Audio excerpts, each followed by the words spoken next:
அனைவருக்கும் வணக்கம். இப்போ நான் யாருங்கிறத எல்லாருக்கும் சொல்ல கடமைப்பட்டிருக்கேன். நான் ஒரு சமூக ஆர்வலர். என்னுடைய பேர் பரித். இப்போ தமிழ்நாட்டில் நடக்கிற நிகழ்வுகளை எல்லாம் கொஞ்சம் உன்னிப்பாக கவனித்து வர்றதில் நானும் ஒருத்தன். இப்போ கடந்த காலங்களை எல்லாம் பார்த்தீங்கன்னா, இந்த அரசியல் கட்சிகளுக்கு இடையில் இந்த கருத்து மோதல்கள் இருக்கும். ஆரோக்கியமான அரசியலை நம்ம பார்த்துக்கிட்டே இருந்தோம்.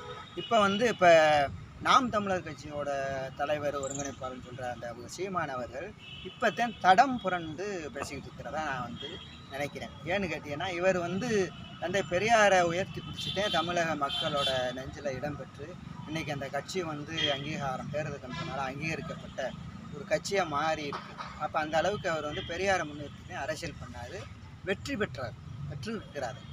அப்போ எந்த சூழ்நிலையில் இப்போ அவர் எதிர்ப்பு அரசியல், பெரியாரோட எதிர்ப்பு அரசியல்னு பண்ணுறாருன்னு யாருக்குமே ஒன்றும் விளங்கலை.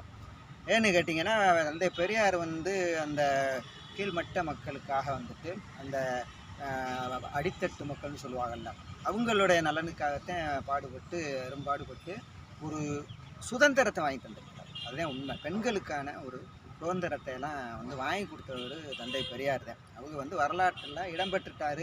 அவங்க இறந்தே ஒரு 50 வருஷம் ஆயிடுச்சு. இப்போ அவருடைய எதிர்ப்பாளராக சீமான் காட்டிக்கிறதுல என்ன அரசியல் லாப நோக்கம்னு ஒன்றுமே யாருக்குமே புரியலாம். திடீர்னு ஏன் அவர் இதை பேசணும் அப்படிங்கிறது எல்லாருக்குமே ஒரு கேள்விக்குறியாக இருக்குது. இப்போ என்ன சந்தேகம் வருதுன்னா, இப்போ விடுதலை புலிகள் இயக்க தலைவர் பிரபாகரனை என்னுடைய தலைவன் இவர் சொல்லிக்கிட்டு இருக்கிறாரு. சொல்லிக்கிட்டு நான் அரசியல் கட்சி நடத்துகிறேன், அவரை தலைவனாக முன்னிறுத்தி நடத்துகிறேன், நான் 16 லட்சம் ஓட்டு வாங்கினேன் அப்படின்லாம் இவர் சொல்கிறாரு. சரி, அதை நம்ம தமிழக மக்களும் அங்கீகரித்து இவரை ஒரு இனத்தலைவன், ஒரு தமிழின தலைவனாக இலங்கையில் இந்த இனம் அழியாமல் இருக்கணும் அப்படிங்கிறதுக்காக பிரபாகரன் ரத்தம் சிந்தினார், உயிரையும் கொடுத்தாரு அப்படிங்கிற ஒரு அடிப்படையில் தமிழக மக்களும் இவரை ஏற்றுக்கிட்டாங்க. அதில் எந்த மாற்று கருத்தும் கிடையாது. இப்போ நான் என்ன சொல்கிறேன் அப்படின்னு கேட்டிங்கன்னா, இன்றைக்கி தந்தை பெரியாரை விமர்சிக்கிற மாதிரி நாளைக்கு இவர் பிரபாகரனை விமர்சிக்க மாட்டார் அப்படிங்கிறது என்ன நிச்சயம்?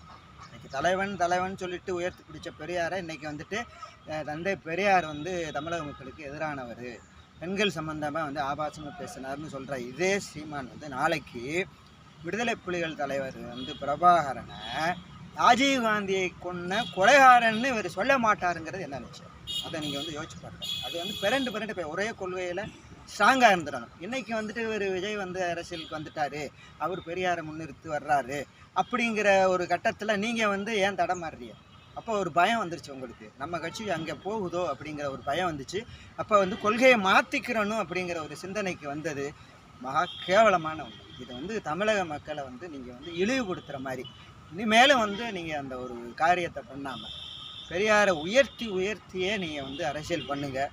ஒரு வெற்றி உங்களுக்கு கண்டிப்பாக இருக்கும். வெற்றிடம் அப்படின்னு சொல்லிட்டு எம்ஜிஆருக்கு பிறகு, ஜெயலலிதாவுக்கு பிறகு, டாக்டர் கலைஞர் கருணாநிதிக்கு பிறகு தமிழ்நாட்டு அரசியலில் இருந்ததெல்லாம் உண்மைதான். அதை அப்போ எடப்பாடியார் ஃபில்லப் பண்ணியிருக்கிறாரு, ஒரு ஸ்டாலின் ஃபில்லப் பண்ணியிருக்கிறாரு. அப்போ அடுத்தடுத்து ஏதோ ஒரு எதிர்பார்ப்பு மக்கள்கிட்ட இருக்குது, ஒரு மாற்றத்தை கூட கொடுக்கலாம். அப்படி இருக்கும்போது இந்த நேரத்தில் நீங்கள் ஏன் சறுக்கிறீங்க? அதுதான் என்னுடைய கேள்வி. இதை நல்லா நீங்கள் யோசிச்சு பாருங்கள். இன்றைக்கி உங்கள் வீடை முற்றுகையிடுறாங்க, நீங்கள் அடியால் கொண்டு அதை சமாளிக்கிறதுக்கு என்னென்னமோ பண்ணுறீங்க. இது ஆரோக்கியமான அரசியலா? அதுதான் என்னுடைய கேள்வி. நன்றாக சிந்தித்து பார்த்து இனிமேலும் தந்தை பெரியாரை பற்றி நீங்கள் பேசாதீங்க. அவர் வாழ்ந்து முடிஞ்ச தலைவர். அதை அவர்களை நம்ம உயர்த்தி பிடிக்கிறதுல தான் தமிழக மக்கள் வெற்றி பெற முடியும், நீங்களும் வெற்றி பெற முடியும் என்பதை நான் தெரிவித்துக் கொள்கிறேன். நன்றி, வணக்கம்.